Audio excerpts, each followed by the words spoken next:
आपल्या इथं झालेलं आहे. पांढरण रस्त्याचं काम चालू आहे आणि वावटं एवढा जोरात आली की ट्रॅक्टर हा सरळ रस्त्यावर उडून तिकडे पाहायला. हा ट्रॅक्टर हवेला उडून पाहायला गड्ड्यात तिकडे.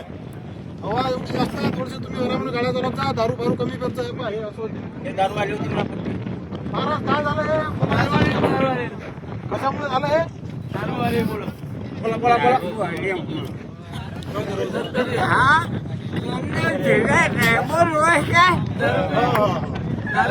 हा आमचं मारते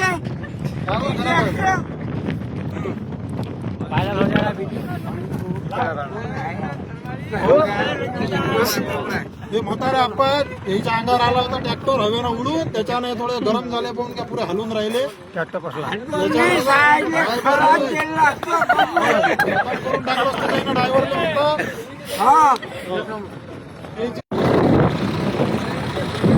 कंपनीवाले अतिरेकपणा करतात. काय झालं भाऊ सांगा? कंपनीवाले अतिरेकपणा करून राहिले, गावातून ट्रॅक्टर चालवून दारू पिऊन ट्रॅक्टर चालवून राहिले म्हणून अपघात होऊन राहिले. कोण काय हे? नवीन जे लाईन आलेली आहे इकडे